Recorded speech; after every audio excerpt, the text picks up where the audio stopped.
to baseball. After Bryce Harper flew out in the 8th inning, teammate Jonathan Papelb called Harper out for not running it out to first base. The two exchanged words on the way back to the dugout, and then they got into a fight, needed to be separated by teammates. Skip, big deal? No deal. Stephen A., I've seen a lot worse in my time, especially the night that Barry Bonds put Jeff Kent up against the dugout concrete, which Kent deserved. But in this case, this was a predictable, yeah, there you go. This was a predictable product of the Nationals' disgraceful collapse this year. So then you had Papelb, who's been a huge disappointment, pitching against his old team, the Phillies. And he had the audacity to call out Bryce Harper, who well could win the MVP, for not running out a pop-up in a game that they're out of it, that didn't even matter anymore. And what a disgrace that was. But nothing really happened in the fight. Well, I wasn't talking about really the fight so much, Skip. I think this is a product. First of all, Rizzo should have never brought Papelb there to begin with. Storing was your closer. He had 28 saves at the time. Yeah. Okay, and then ever since then, he's had one save. They were in first place. Now they lost the division. 9.5 games out. The Mets have clinched the NL East. You look at a guy like Bryce Harper. You talk about Papelb. He was clearly bad chemistry added to the locker room. It's going to get the manager Matt Williams fired. Rizzo needs to look at himself, and Bryce Harper is going to eventually leave for my New York Yankees. They could use him right now, eventually. And they don't have I agree with that. I agree with that. That's fair. That's a low blow on your part, but it's okay. It's all right. Don't forget, not just baseball tonight, Monday Night Football. Chiefs at Packers will react to that game first thing on Tuesday. Now 3-0 for the first time since reaching the Super Bowl in 2003, defeating the division rival Saints Sunday in New Orleans 27-22. But everything didn't go Carolina's way. During the game, Cam took a hit near the sideline as he released the ball. Now after he got up looking for a flag and turned toward the referee, Ed Hockley, for explanation. Then Hockley said something to Cam that just absolutely stunned him. Take a listen.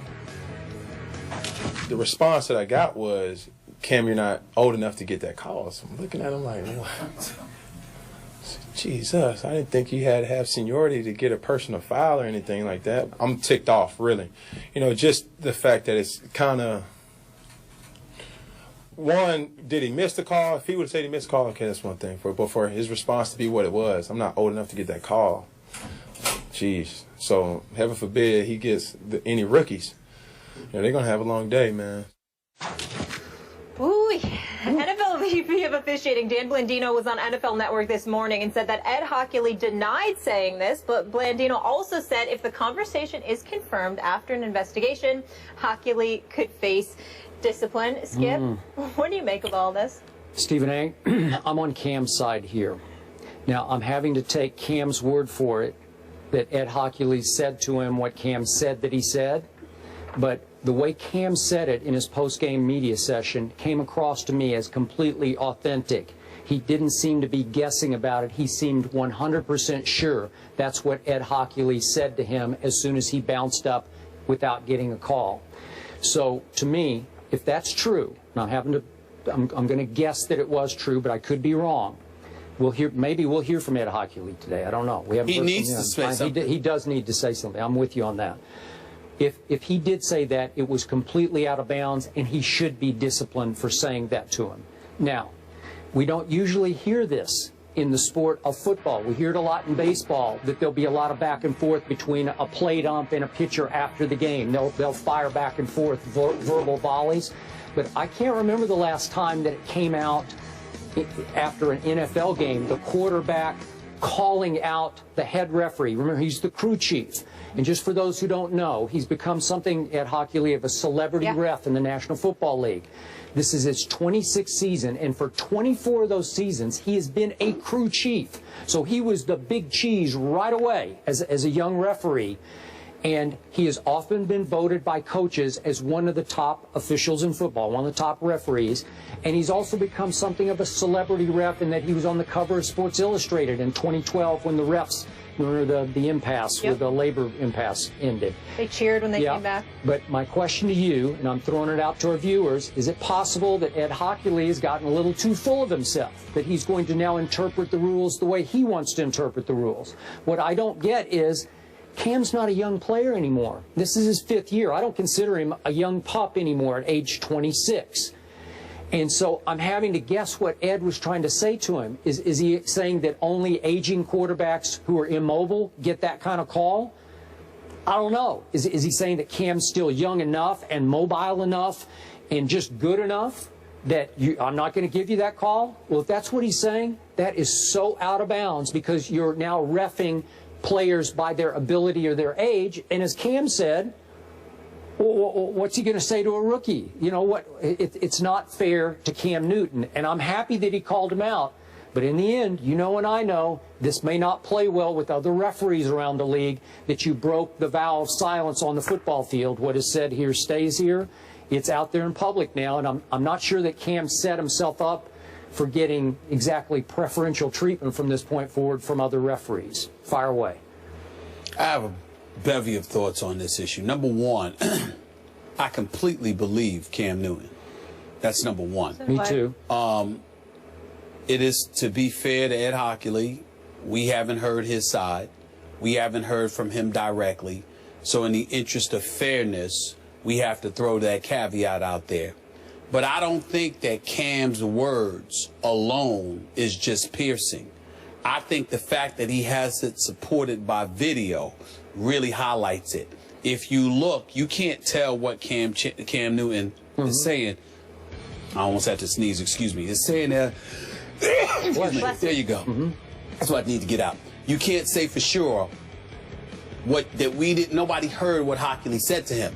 But look at Cam's reaction. Yep. Look at how he stops and looks at him and then walks back. I'm with you. You clearly could see that Hockley said something to him that made him stop, which is why the reporters, smart enough to pick up on it, asked, what was that about? And Cam highlighted what was said to him.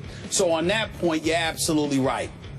When you speak to the issue of an official and him talking about Cam's lack of seniority, it's a couple of things you peel from that, Skip. Number one, are you really saying, because Cam's not that young anymore, like you said, he's been in the league 5 years. So what are you trying to say? He's not Drew Brees? He's not Big Ben? He's not Tom Brady? He's not Peyton Manning? Because that's what you're saying. I think that's basically what you're saying. What else is there to say?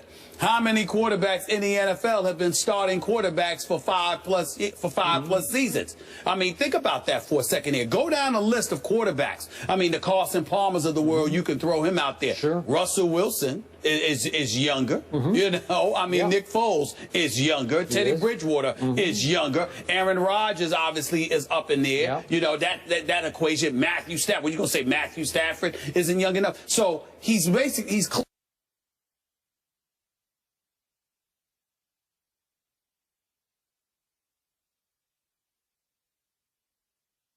And Skip, allow me to spread or transcend from football to baseball as well.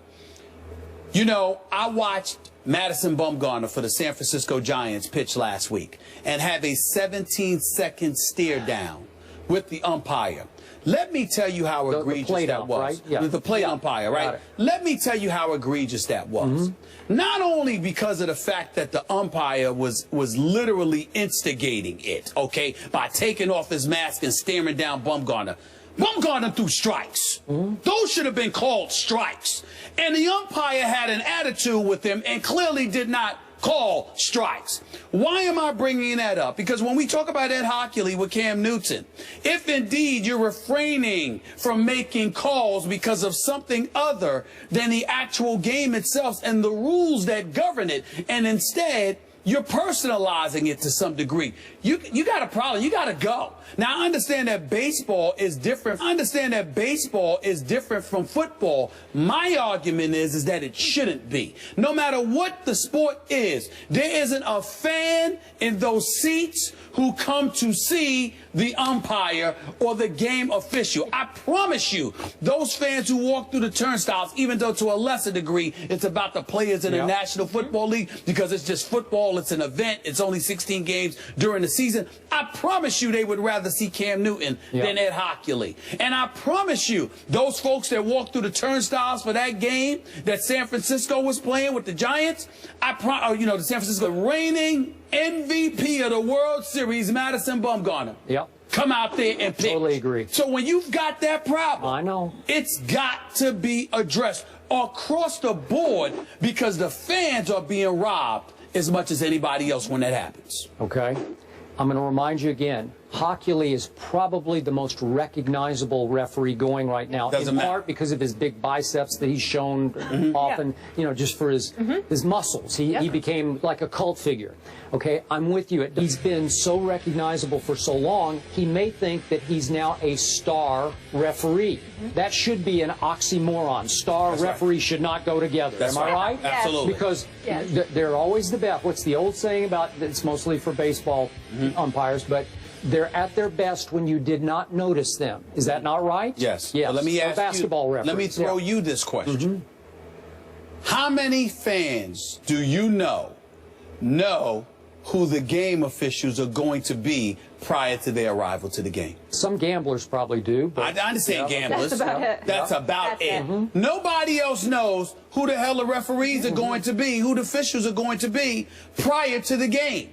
You understand? It's the most thankless job you can fathom, which is why I understand how they could get a bit sensitive. Okay. But in the end, you can't allow that to interfere with your job performance. Okay. And that is what bottom line, these officials are doing. Do you have any concern that Cam could, quote unquote, pay for this going forward because it will offend other referees who would defend hockey league? Well, yeah, I'm fearful for Cam because I think those referees can definitely stand up in unison and said he called him out. That means he'll call us out next. We have to make sure he understands that's not to his advantage to do that. I have no doubt that that will be done. But I still appreciate that he called him out. Yeah. Yeah, I'm just fearful how often this might actually happen. The Steelers lose their franchise quarterback for several weeks. So what impact does Big Ben's knee injury have on the AFC North? Look who's here. Hello, Eric Allen in the house. What's he doing? We'll weigh in when we come back. It's cold out here.